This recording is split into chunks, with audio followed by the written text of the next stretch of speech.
దేవునికి స్తోత్రాలు కూడా ఇచ్చిన మీ అందరికీ ప్రభువైన యేసుక్రీస్తు నామములో మీ అందరికీ వందనాలు. అందరికీ వందనాలు. పరిశుద్ధ గ్రంథ బైబిల్ నుంచి ఒక చిన్న వాక్యాన్ని మనం చదువుకుందాం. ఈ ఉపవాస ప్రార్థనలకు దేవుడు ఓ చక్కటి వాగ్దానంతో మన మధ్యలో ఆయన నివసించుచున్న దేవుడు. ఇర్మీయా గ్రంథం 33వ అధ్యాయము 3వ వాక్యాన్ని మనం చదువుకుందాం. ఇర్మీయా గ్రంథం 33వ అధ్యాయము 3వ వాక్యాన్ని మనం చదువుకుందాం. నాకు మొరపెట్టుము, నేను నీకు ఉత్తరం ఇచ్చేదను. చాలు. Praise the Lord. హల్లెలూయా. చూడండి, పరిశుద్ధ గ్రంథ బైబిల్లో నుంచి మనం చదివిన వంటి వాక్య భాగాన్ని మనం గమనించినట్లయితే దేవుడు చక్కగా అంటున్నాడు. ఇర్మీయా భక్తుడితో అంటాడు, ఇర్మీయా, ఇదిగో నాకు నువ్వు మొరపెడితే నేను నీకు ఉత్తరము ఇస్తాను. చెప్పండి, ఇలాంటి విషయాలు, ఇలాంటి పరిస్థితులు మన జీవితంలో కూడా ఎదురవుతూ ఉంటాయి.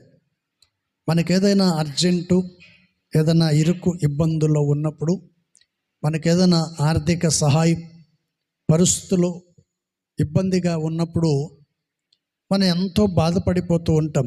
ఎవరిని అడగాలి, ఏం చేయాలి, ఏంటి అని ఆలోచన చేస్తూ ఇబ్బంది పడుతూ ఉన్నప్పుడు మనల్ని ఎవరో ఒకరు గుర్తించి గమనించిన వాళ్ళు అంటారు, మన పరిస్థితిని చూసి వాళ్ళు చెప్తుంటారు, ఏంట్రబ్బాయి కొంచెం హడావుడిగా ఉన్నావు, బాధలో ఉన్నట్టుంది, ఏంటి సంగతి అని వాళ్ళు మనల్ని అడిగినప్పుడు మనం చెప్తాం. ఏమని? అయ్యా, కొంచెం డబ్బులు అవసరం పడింది, ఎవరిని అడగాలో ఏం చేయాలో అర్థం కాలేదు అని అన్నప్పుడు వాళ్ళు అంటారు, నన్ను అడగొచ్చు కదా, నేను ఇచ్చేవాడిని కదా అంటారు.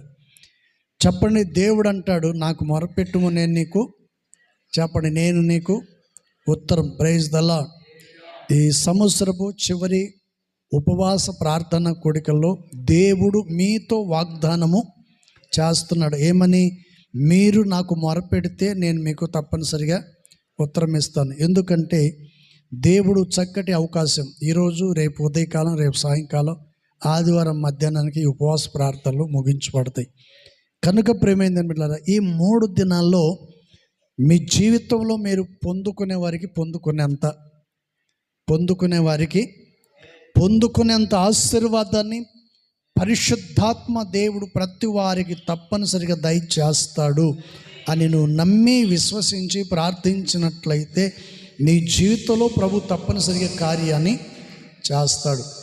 దేవుని కార్యములు నువ్వు అనుభవించాలంటే, దేవుని ఆశీర్వాదాలు నువ్వు పొందుకోవాలంటే తప్పనిసరిగా ప్రభు సన్నిధిలో నీవు మోకరించి మొరపెట్టినట్లయితే నీ ఆర్థికపరమైన వంటి ఆ దరిద్రతను దేవుడు తొలగించి నిన్ను ఆశీర్వాదకరంగా మార్చునుగాక.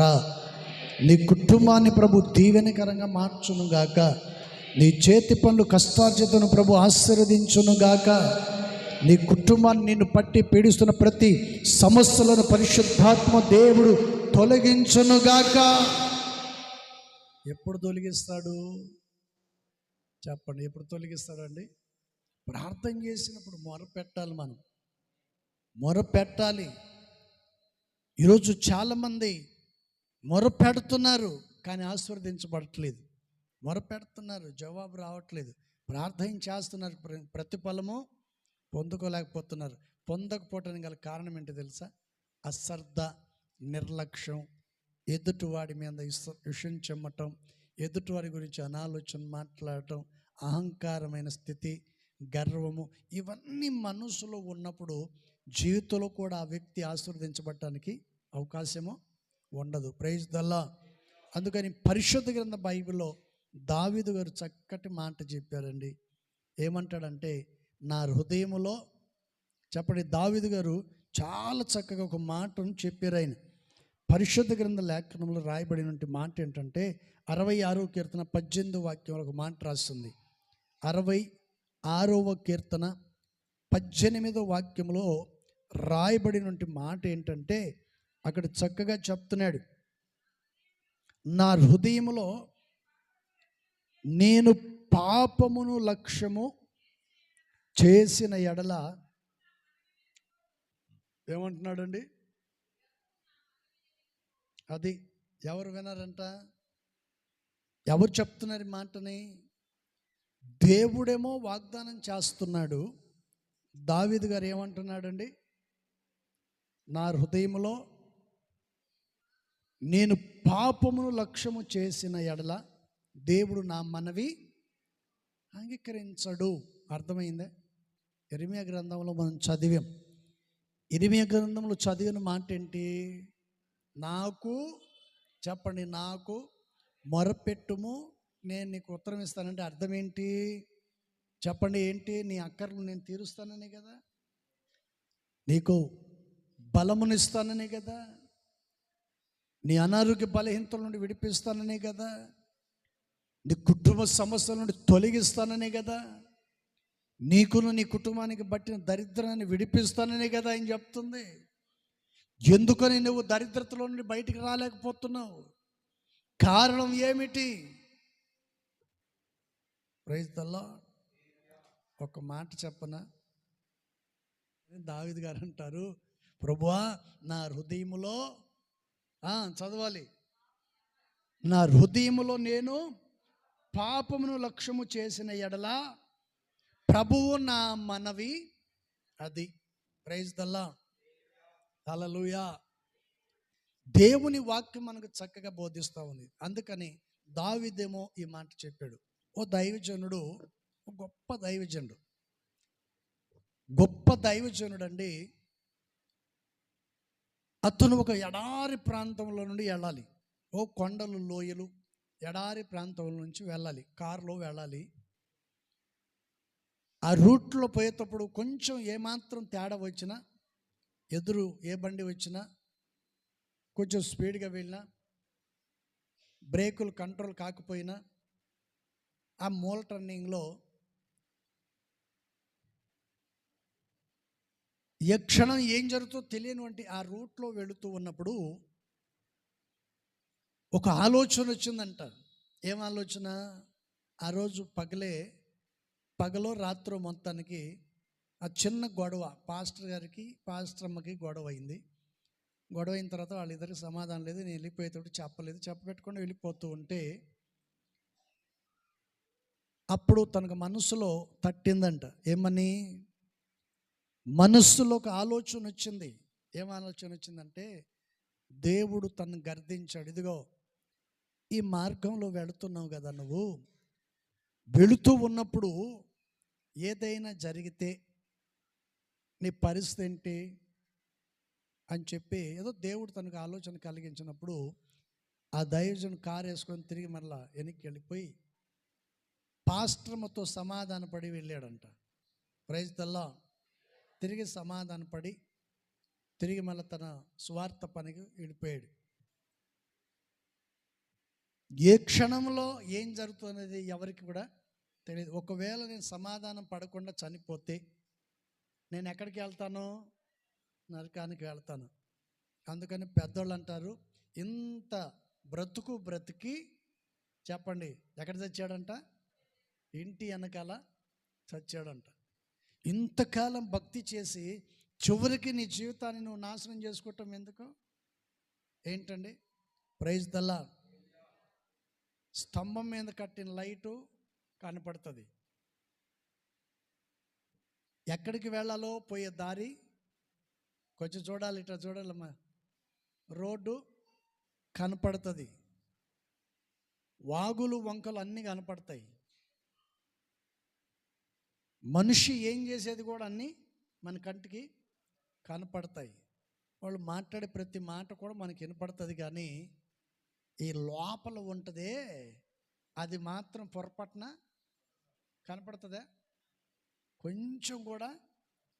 ఆ హృదయంలో ఉన్నవంటి ఆ కుట్ర, అసూయ, ఈర్ష్య, పగ అనేది ఈ లోపల ఉంటుందే, అది మాత్రం బయట కనపడదు. అది ఎవరికి కనిపిస్తుంది?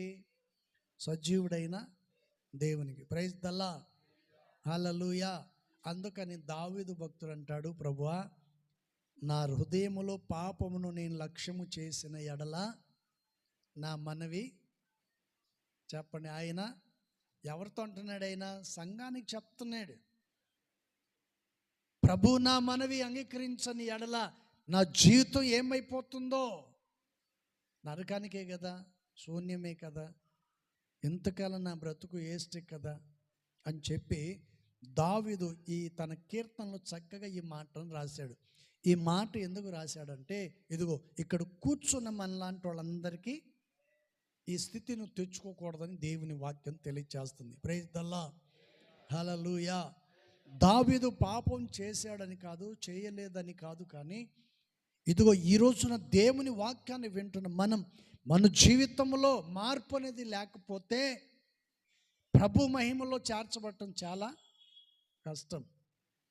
అందుకని నూతన సంవత్సరంలోనికి మనం ప్రవేశించాలి అంటే మన జీవితంలో ఉన్న ప్రతి బలహీనతలన్నింటినీ చెప్పండి ఏం చేయాలంట, తొలగించుకోవాలి. Praise the lord. పెద్ద నీళ్ళ ట్యాంక్ ఉందండి, దాంట్లో బాగా పాసి పట్టింది. ఆ పాసి మొత్తం క్లీన్ అవ్వాలంటే ఏం వేస్తారు? కొంచెం గట్టిగా చెప్పండి. మ్యూజికా? ఇదేదో కొత్తగా ఉంది, మ్యూజిక్ అంట. చెప్పండి. నాకు చెవుడు వచ్చింది అనుకున్నారే మీరు? Praise the Lord. ఇన్నిసార్లు చెప్పినారంటే నాకు చెవుడు వచ్చిందని అనుకున్నారు వీళ్ళు. ఏం వేస్తారంట? బ్లీచింగ్ పౌడర్ వేస్తారు. అది వేసారనుకో ఏమవుతుందండి, తొట్టి మొత్తం క్లియర్ అయిపోద్ది. ప్రైజ్ ది లార్డ్, హల్లెలూయా. నీ కడుపులో, నీ హృదయంలో దాగి ఉన్న ఆ దేశమంతా పోవాలంటే ఏమేయాలి? దేవుని వాక్యమును నీ హృదయంలోనికి నీవు పోనివ్వాలి. అది పోనివ్వకుండా కొంతమంది చూడండి, ఈ చెవుతో వింటారు, ఈ చెవుతో వదిలేస్తారు, అది లోపలికి పోనివ్వరు. ఆ వాక్యం హృదయంలోనికి వెళితే నీ హృదయానికి పట్టినటువంటి ఆ పాచి ఈ సంవత్సరం అంతా పట్టిన ఉంటుంది కదా, అప్పుడప్పుడు కొంచెం నింపుకొని ఉంటావే పాచి, అదంతా ఏమవుతుందంట, క్లియర్ అయిపోతుంది. అందుకని దావీదు చక్కగా ఈ మాటని చెప్పాడు. Praise the Lord. అందుకని ఇర్మియా గ్రంథములో ఇర్మియా భక్తుడు రాసినటువంటి ఆ గ్రంథములో దేవుడు అంటున్నాడు, నాకు నీవు అద్ది. ఆయన అంటున్నాడు, ఎందుకయ్యా అక్కడిక్కడ ఇబ్బంది పడతావు, నా మాటను నాకు మొరపెట్టు. ఎవరికి మొరపెట్టాలి? మనం దేవునికి మొరపెట్టాలి, దేవుని సందు ప్రార్థన చేయాలి. Praise the Lord. ఈ మధ్య ఒక ఆమె వచ్చి అంటుంది, అయ్యా నేను యేసు ప్రభువు బాగా ప్రార్థన చేస్తున్నాను కానీ నన్ను నేను కనికరించట్లేదండి. ఎవరికి చేస్తుంది? ఏమే చెప్పాలి. మీరు ఎవరికి ప్రార్థన చేయటానికి వచ్చారు ఇప్పుడు? అమ్మా, దేవునికి ప్రార్థన చేసేదానికి వచ్చారా? దేవునికి ప్రార్థన చేసేదానికి వచ్చారా? మీరు ప్రార్థన చేసుకునే దానికి వచ్చారా? ఒక ఆమె నన్ను అంటుంది, నేను యేసు ప్రభుకి బాగా ప్రార్థన చేస్తున్నాను. యేసు ప్రభుకి. సరే, మీకు అనారోగ్యం వస్తే ఎవరి దగ్గరికి వస్తారు? మీకు ఆరోగ్యం బాగలేకపోతే ఎవరి దగ్గరికి వస్తారు ప్రార్థన చేయించుకునే దానికి? దైవ సేవకుని దగ్గరికి వస్తారు. Praise the Lord. మీకు ఆరోగ్యం బాగలేదు, దైవ సేవకుల దగ్గరికి వస్తే దైవ సేవకులు ప్రార్థన చేశారు. ఎవరికి చేశారు? మీకు బాగలేదు కాబట్టి దైవ సేవకులు ప్రార్థన చేశారు. ఇది బాగుంది మాట. యేసు ప్రభుకు ప్రార్థన చేయటం ఏంటి మీరు? అయ్యా, యేసు ప్రభుకు మనం ప్రార్థన చేసేంత టోళ్ళమా? Praise the lord. ఎక్కడికి వెళ్తున్నావు, ఏంటి సంగతి అంటే, చర్చికి వెళ్తున్నాను, ఈరోజు ప్రేయర్ ఉంటుంది, ఆరాధన ఉంటుంది, ఉపవాస ప్రార్థన ఉంటే అక్కడికి వెళ్ళి ప్రార్థన చేసుకుని వస్తామండి అని చెప్పాలా. యేసు ప్రభుకు ప్రార్థన చేయటానికి పోతున్నాం మేము. ఆయనకి రోగం రాలేదు కదా, రోగులం మనం కదా. ఆయన పరమ వైదికుడు, పరిశుద్ధుడైన దేవుడు. ప్రార్థిస్తే నీకు జవాబు ఇచ్చే దేవుడు. అంటే పాపం కొందరికి తెలియక ఏం మాట్లాడాలో అర్థం కాక ఇట్లా మాట్లాడుతూ ఉంటారు. Praise the Lord. ఇప్పుడు చెప్పండి, మన దేవుడు ఎవరు? మన ప్రార్థన వినే దేవుడు. విని మనకేమిస్తాడంట? జవాబు ఇస్తాడు. జవాబు మనకు రావాలంటే నీ హృదయంలో దాగి ఉన్న పాపాన్ని చెప్పండి, ఆ పాపాన్ని విడిచిపెట్టాలి, తొలగించాలి. అది తొలగించబడాలంటే ఏం చేయాలి చెప్పండి, ఏం చేయాలండి? ఇప్పుడు చెట్టు అక్కడక్కడ పచ్చగా ఉంది, కొన్ని కొమ్మలు ఎండిపోయాయి. నిమ్మ తోటలు వేసిన వాళ్ళు ఉన్నారు ఇక్కడ. నిమ్మ చెట్లు తోటలు, నిమ్మ చెట్లు తోటలు, ఆ చెట్లకి సంవత్సరానికి ఒకసారి కొమ్మలు నరుకుతారు. ఎందుకు చెప్పండి? ఎందుకని? అట్లే ఉంచవచ్చు కదా. చెప్పండి, ఎండిపోయిన కొమ్మలను అట్లే ఉంచవచ్చు కదా. ఉంచరు. ఉంచితే కాపుకి రాదు. Praise the Lord. ఆ కొమ్మ ద్వారా చెట్టు కూడా ఎండిపోయేదానికి అవకాశము ఉంటుంది. Praise the Lord. ప్రతి సంవత్సరం నెలకు ఒకసారి, 2 సార్లు, 3 సార్లు ఉపవాస ప్రార్థనలు ఎందుకు పెడతామంటే మీ జీవితాలు వాడిపోకూడదని, ఎండిపోకూడదని, మీరు నష్టపాలు కాకూడదని, మీ కుటుంబాలు, మీ జీవితాలు ఆశీర్వాదకరంగా ఉండాలని, మీ ఉద్యోగ వ్యాపారాలు దీవెనకరంగా మార్చబడాలని, ఒక సేవకులుగా మేము తండ్రి మిమ్మల్ని ప్రేమించి, పరిశుద్ధాత్మ దేవుడు మిమ్మల్ని ప్రేమించి మాకు అప్పగించారు. మీ జీవితాలు, మీ కుటుంబాలు ఆశీర్వాదకరంగా ఉండాలని ఇదిగో ఇలాంటి ప్రార్థన కోడికలు. Praise the Lord. Hallelujah, hallelujah. ఈ మధ్య ఒక పాస్టర్ గారు అంటున్నారు, పాస్టర్ గారు ఒక చోట కూటం పెడితే, కూటం అయిపోయిన తర్వాత అక్కడ భోజనాలను ఏర్పాటు చేశారు. ఒకరిని భోజనం చేయండి అని అంటే వాళ్ళు అన్నారు, మేము ఉపవాసం ఉన్నామండి, తినమన్నాం. ఆయన వాళ్ళ దగ్గర కూర్చొని అన్నం తింటాం మానేసి వాళ్ళ దగ్గర కూర్చొని ఉపవాసం ఎందుకు ఉండాలి, ఎందుకు ఉండాలి ఉపవాసం అని వాళ్ళని అడుగుతారు. వాళ్ళని అడుగుతుంటే వాళ్ళు అంటారు, కుటుంబంలో సమస్యలు, దేవుడు మమ్మల్ని ఆశీర్వదించాలని, ఆరోగ్యం ఇవ్వాలని ఉపవాసం అంటే ప్రార్థన చేసుకుంటున్నామండి అని అంటే, ఇప్పుడు నువ్వు బాగానే ఉన్నావు కదా, నీకేం రోగం వచ్చింది ఉపవాసం ఉండటానికి? లేని పోని చేసి అట చేసి ఇట చేసి మొత్తానికి ఆ మనిషితో పెట్టుకొని చివరికి ఆ మనిషిని చెప్పండి అన్నం తినేటట్లు చేశాడు ఆ పాస్టర్ గారు. మాతో కూడా కూర్చొని అన్నం తినలే, వాళ్ళతో మాట్లాడి, వాళ్ళతో పోరాడి, వాళ్ళని అన్నం తినిపించి ఈయన కూడా తిన్నాడు. తిని అయిపోయిన తర్వాత రోడ్డు కాడికి వచ్చిన తర్వాత నాకు అంటాడు, పాస్టర్ గారు ఏదో కడుపులు నొప్పిగా ఉందండి. చెప్పండి, వాళ్ళేం కడుపు మార్చుకొని సమస్యల నిమిత్తం తొలగించబడాలని దేవుని సన్నిధి తీర్మానం చేసుకొని వాళ్ళు ప్రార్థన చేసుకుంటుంటే ఈయన ఏం చేశాడు? వాళ్ళ ఉపవాస ప్రార్థన భంగము చేశాడు. అందుకని దేవుడు ఈ కడుపు మీద కొట్టాడు. Praise the Lord. హల్లెలూయా. బైబిల్లో రాయబడిన ప్రతి విషయాన్ని మనం గమనించాలి. అవునంటే అవును, కాదంటే కాదు. ఉంటాను అన్న వాళ్ళని, వారి విశ్వాసాన్ని ఉమ్ము చేయకూడదు, వారి ఉపవాస ప్రార్థన భంగము చేయకూడదు. Praise the Lord. హల్లెలూయా. చెట్టు అభివృద్ధి పొందాలంటే దానికి ఎరువు వేయాలి, నీళ్లు వేయాలి. దాన్ని కాపాడుకుంటే అది అభివృద్ధి పరచబడుతుంది. Praise the lord. అందనంత హైట్కి వెళ్ళిన తర్వాత ఆ చెట్టును ఇంకా ఎవరు ఏమీ చేయజాలేరు. Praise the lord. నీ బలహీనతలంతటి నువ్వు విడుదల పొంది దేవుని రెక్కల నీడలో చేర్చబడితే సాతాను నిన్ను ఏమి కూడా చేయజాలేడు. అందుకని ఇరిమియా భక్తుడితో దేవుడు అంటాడు, ఇరిమియా నాకు నువ్వు మొరపెట్టుము, నేను నీకు ఉత్తరం ఇస్తాను. Praise the Lord. నీకు జవాబు రావాలంటే, నీ ప్రార్థనకు ప్రతిఫలం నువ్వు పొందాలంటే, నీ కుటుంబం ఆశీర్వాదకరంగా దీవెనకరంగా ఉండాలంటే దావీదు కీర్తనను మీరు చదువుకోండి. ఏమని? 66:18 కీర్తనలో ఈ మాట ఆయన చెప్పాడు, నా హృదయములో నేను పాపమును లక్ష్యము చేసిన ఎడల ప్రభువు నా మనవి వినకపోవును. Praise the Lord. హల్లెలూయా. 17వ వాక్యం కూడా చూడండి, ఏమంటున్నాడు? ఆయనకు నేను మొరపెట్టినప్పుడు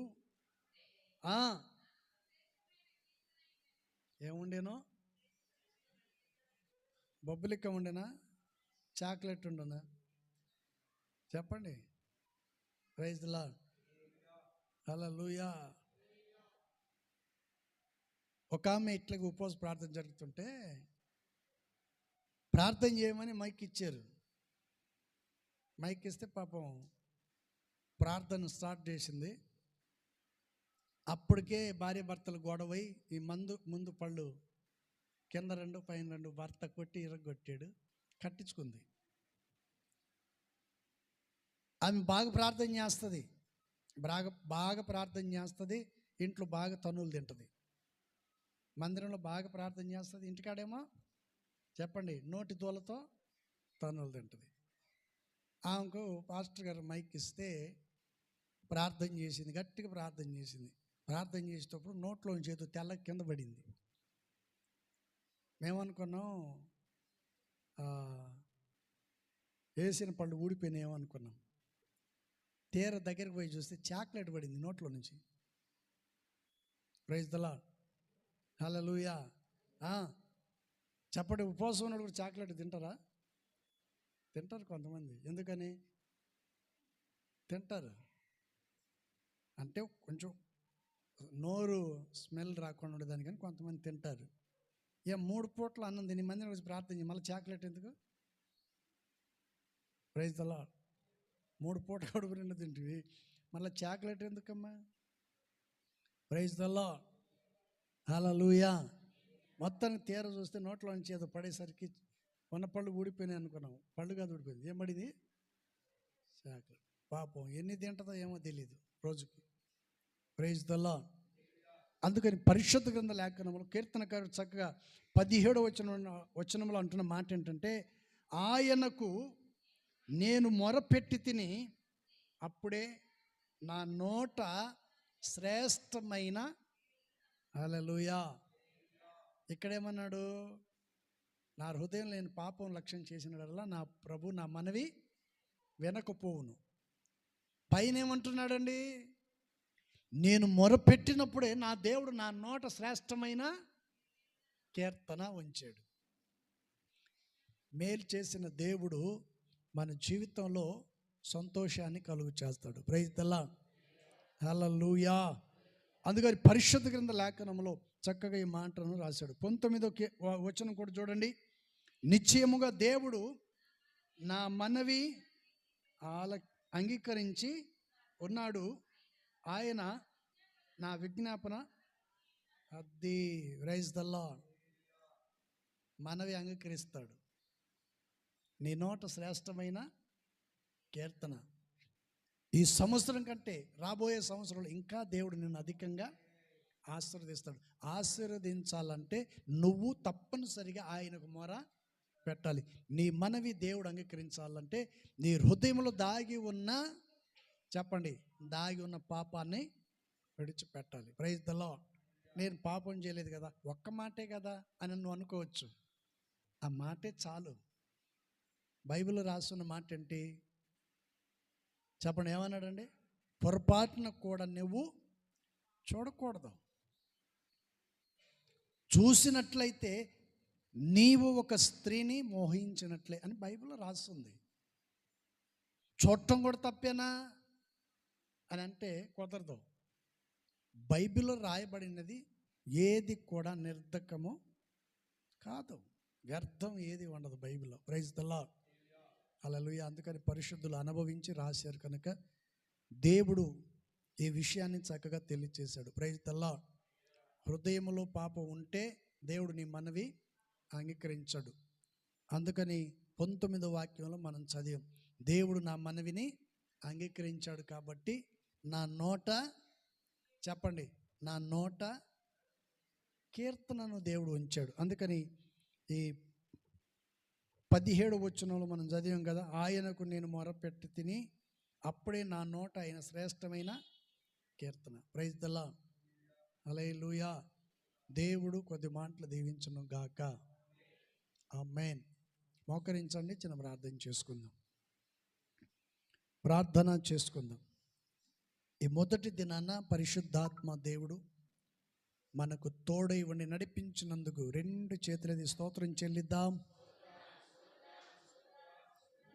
నాకు మొరపెట్టుము నేను నీకు ఉత్తరం ఇస్తానని వాగ్దానం చేసిన దేవునికి స్తోత్రం చెల్లిద్దాం. నా హృదయంలో నేను పాపమును లక్ష్యము చేసిన ఎడల నా మనవి అంగీకరింపడు అని దావీదు తన మనసారా ప్రభు సన్నిధిలో ఒప్పుకున్నాడు.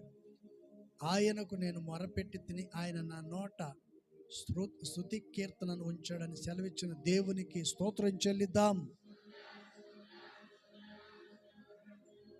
ప్రార్థన చేసుకుందాం. ప్రేమ స్వరూపి పరిశుద్ధుడైన ప్రభువా, మీకు స్తోత్రాలయ్యా. మీరు నమ్మదగిన దేవుడు. మీ దయగలిగిన రెక్కల చాటున మరుగుపరిచి నడిపించండి. ప్రతి బిడ్డలను జ్ఞాపకం చేసుకోండి. మొదటి దినాన మీ సన్నిధికి చేరిచ్చిన మీ బిడ్డలందరినీ జ్ఞాపకం చేసుకో ప్రభువా. చక్కటి వాగ్దానాన్ని మీరు మాకు ఇచ్చారు.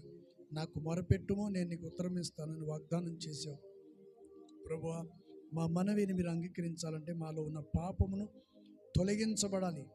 నీ వాక్యము వలన మాత్రమే మా పాపమును తొలగించగలిగిన దేవుడుగా మీరు ఉన్నందుకు స్తోత్రాలు. ఈ రాత్రి విన్న వాక్యం ప్రతి ఒక్కరి హృదయాలలో నాటబడి నీరు కట్టి ఫలింపచేసి నూతన కృపతో నింపి మహిమ పొందమని, తిరిగి వెళుతున్న మీ బిడ్డలను దీవించండి. విడిచి వెళ్తున్న మమ్మల్ని సంఘాన్ని ఈ మందిరం చుట్టూ మీ కనుదృష్టి, మీ కాపుదలు అనుగ్రహించి నడిపించమని యేసు నామములో అడుగుచున్నాం తండ్రి, ఆమేన్. మన ప్రభువైన యేసుక్రీస్తు కృపయు, తండ్రి అయిన దేవుని ప్రేమ, పరిశుద్ధాత్మనిక సన్నిధి సహవాసం కూడిచిన ప్రతి బిడ్డలకును సకల పరిశుద్ధులకును ప్రభు రాకడ పర్యంత సదాకాలం తోడుని నడిపించును గాక. ఆమేన్. చెప్పాలి గట్టిగా హల్లెలూయా, హల్లెలూయా, హల్లెలూయా. దేవునికి స్తోత్రాలు. మీ అందరికీ వందనాలు. ఉదయకాలం